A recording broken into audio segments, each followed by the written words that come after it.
What's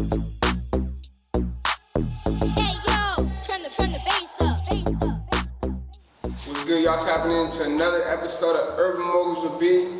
We right here with a real special guest from the LA area. He goes by the name of SvgPreme.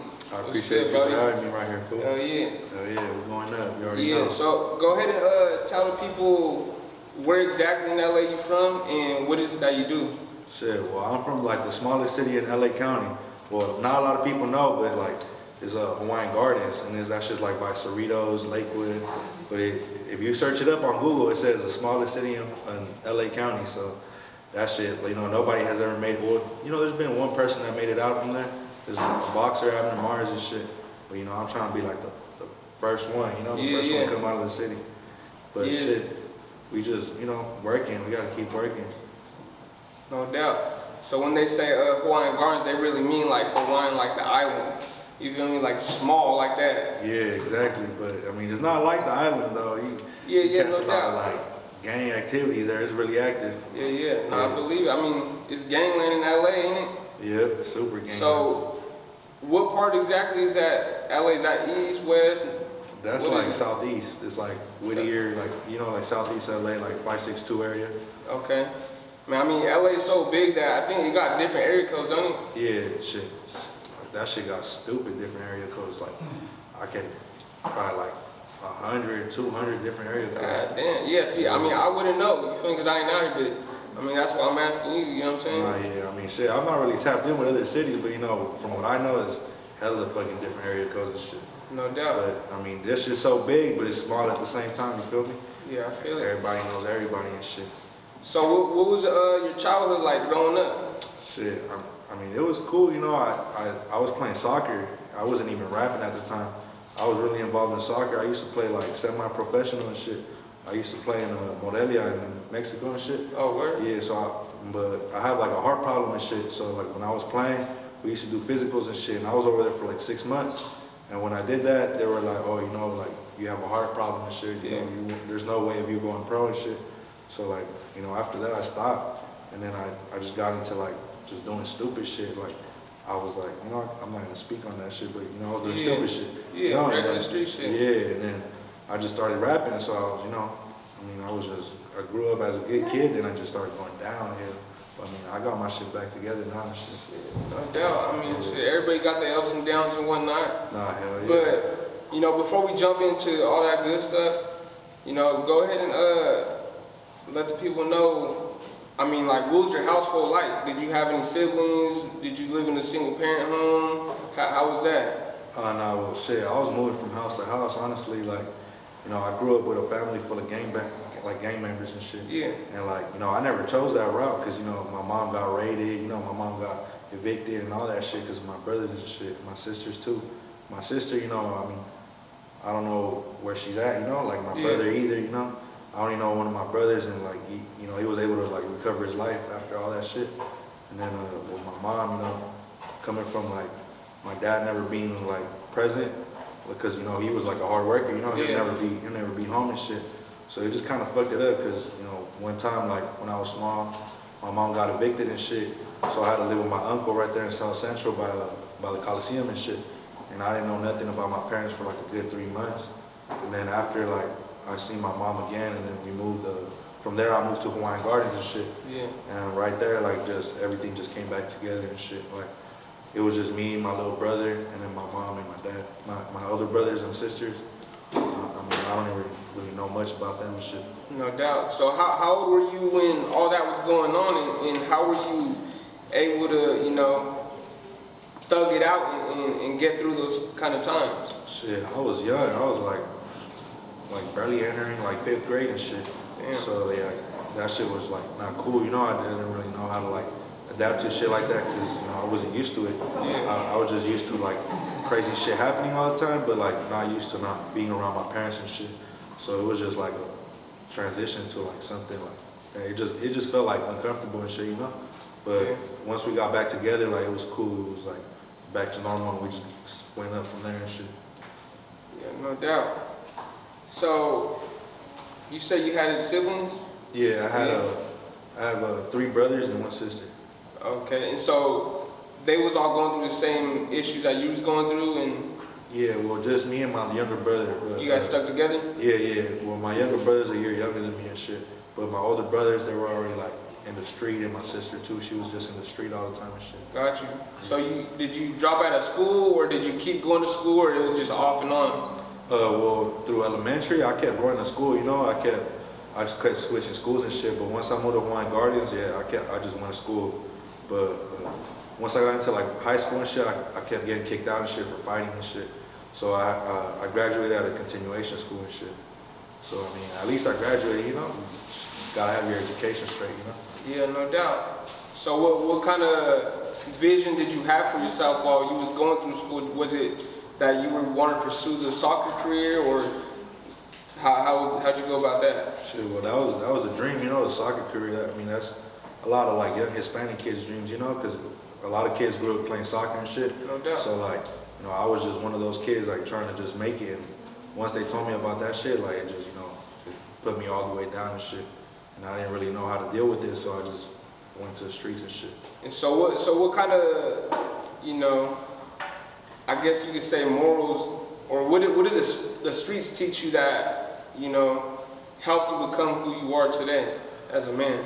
Shit, never switch up on your day ones. That's what I learned, because I've seen so many people that switch up on their day ones and nothing goes good for them. Like I had like a homie who switched up on a homie like in high school and shit, and that fool ended up dead and shit, because he betrayed his homie, and it was a bunch of politics actually. So it was like, no, you gotta just stay loyal with the people who's down with you, because if you're not, then that shit gonna come back and bite you in the ass and shit. Yeah, no doubt.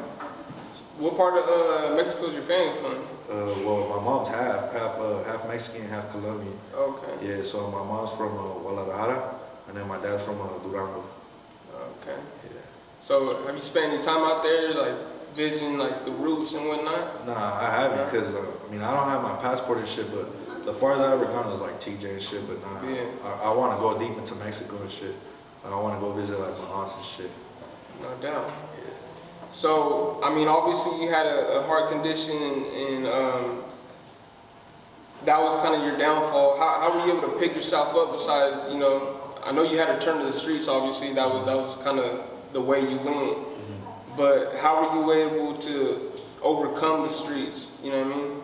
Shit, just low-key just making money and just staying out the way, because if you get yourself in the mix, you're gonna get caught up in shit that you're not supposed to get caught up in and shit. Yeah. Like, I was never from the hood or nothing. But I was always in the streets, but I learned like not to like fuck with people that are from the streets, and not to fuck with what's not yours, and shit. Like, just be you and keep yourself busy and get your money, and that's it. Because the streets don't love nobody and shit, so that shit can just bite you in the ass whenever. No doubt. So how do you maneuver? That's what I kind of don't understand that part about LA, because LA is just like, it's being a Mexican and whatnot.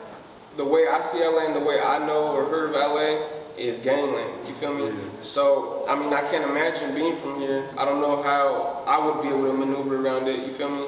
Because I mean, either your cousin, your brother, your dad, your mom, someone might be affiliated, and you're just born into that shit, you feel me? And you really don't got no option, because your family's somewhat, it's your surroundings, you know what I mean? You got no other choice. So how were you able to maneuver around that shit and still come out on top? Like, just seeing everything that happened with my brother and sister, like, I just didn't want to go through that shit, like, seeing my brother getting jumped, my brother getting shot at, like my sister, getting hit, and like all that shit, like that shit just made me be like, I don't want to deal with none of this shit, like, and then I don't want to deal with that shit in the future either way, because once you're in it, you're in it. Like, you're trying to get out, then that shit gonna cost you. Yeah. Yeah, and then right here, like, it's just crazy. It's just active everywhere. Like, you can't. I mean, you could go to some places, it's gonna be like chill, but most of the time, LA is like gangland and shit. Yeah. So did you have any other visions besides soccer, or it was streets and then, the music came along after some time? Well, the music came along after, like, I was just fucking around freestyling, because my brother, like my middle brother, he used to rap and shit. He used to rap when like G Perico was coming up and shit, like back in the day. But, you know, I kind of just like, fuck it, you know, I'm gonna just freestyle. Like I was in school, like just fucking around, you know, and then I was just like, I'm gonna just try it. I'm gonna just go rap and shit. And then that's when I just started shifting from the soccer to the rap. And I was just like, yeah, you know, like I'm gonna fucking just run with it. Cause you know, I'm trying to make something out of myself, you know? Yeah. I'm trying to be somebody, so you know, why not? So you were still playing soccer when the music came like in the emerging lane? Yeah, well, I was not playing like that no more. I was just like playing, but not like you know, like competitively playing and shit. Yeah. But I was still like getting my exercise in and shit. So who influenced you to start? I mean, you actually just said that right now too. Your brother did. Yeah. How old were you when you started rapping? Shit, probably like, say like 14, 15. Like I was just like freestyling, low key, like, cause I would be in class and we were like the class clowns. You know, I had like my little group and shit. Yeah. And we used to rap. We wouldn't even do work, and we would like diss people in like the same class and shit. And like, there was one day, you know, like the teacher just like let out the rap, and everybody was fucking with it. So I was like, what the fuck? Like that shit was just like a different like feeling, you know? I was just like, yeah, people fucking with this shit. Like I was just fucking around. Was she read it off the paper? Yeah, and I got in trouble regardless either way. So you know, I got suspended for a couple of days. But that shit was a different feeling, you know, like having people be like, hey, that shit hard, you know, like from shit that I wasn't comfortable or used to doing, you know? Yeah. But all I know was just ball, you know? Yeah. So that's what broke the ice for you to actually be like, damn, I can actually maybe rap and people are really fucking with it. Yeah, exactly. And well, that and then like my girl really introduced me into like music. Like she introduced me to like all my homies that make music. Like she brought me along. She's like, hey, like you know you were like freestyling and shit. You should probably like make a song. She took me to the homies' garage and shit.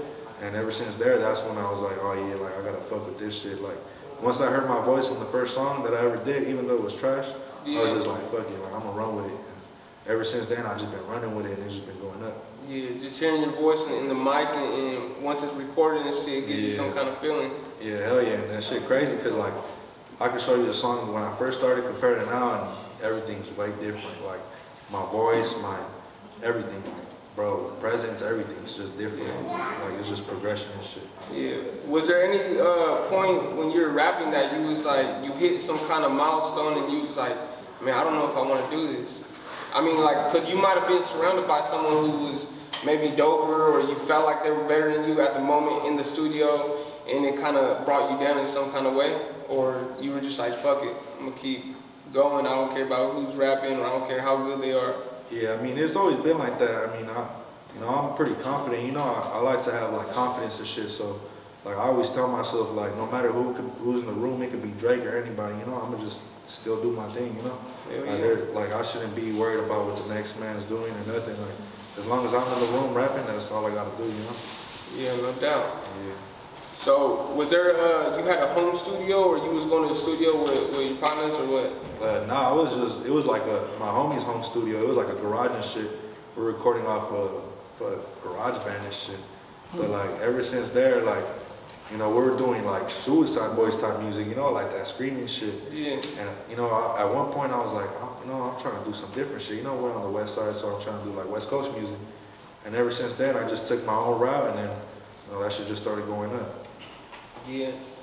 So, what kind of music was you listening to? I mean, yeah, you from LA, it's a West Coast, you know, areas where like the West Coast sound originated and whatnot, you know, and different parts of Cali, they got different kind of styles, you feel me? Like the Bay Area got its own sound, LA is known for the West Coast sound. Yeah. But I read something about you that your music isn't, or what you focus on isn't really so much West Coast, it's more Detroit sound. Yeah, exactly. How'd that come about? Well, shit, like I started doing West Coast shit, like honestly, like when I met my homie Crick and shit, like I started doing West Coast and that shit started going up. But then I started hearing like everybody doing like the same beats, the same style. Like I was like, you know what, like I'm gonna just switch it up. So I started like hearing Detroit music and all that shit, and I fuck with bars, and you know Detroit foods have a lot of bars and shit. Yeah. So that's what I started leaning into. I was like, you know what, like I'm trying to like just do Detroit sound because that shit sound hard. It's like it sounds like it's straight from the gutter, you know, like straight like dark. You know, I like that dark shit. So it was just like, you know what, I'm gonna just run with it. Yeah, Detroit music is somewhat like drill music, I want to say, like Chicago type shit, Yeah, in a sense. just a little twist to it.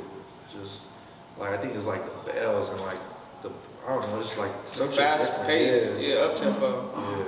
So how'd you get influenced to that? Who was you listening to that kind of influenced you that type of music? Shit. Well, I was listening to Peasy. I listened to a lot of Peasy and shit.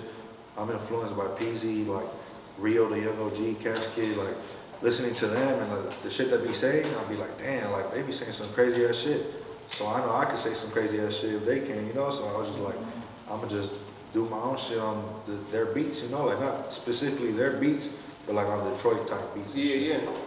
Yeah, and then that shit just started going up. Like, you know, my style from then, when I started on Detroit beats, and now is like crazy because I have people telling me like, bro, like when I rap, I have people like, what the fuck? Like they're just blank. Like you really just said that. Like I barely caught that. You know, like the shit I be rapping is like bars within a bar, and then the bar leads back to the other bar. Like it just be like crazy shit.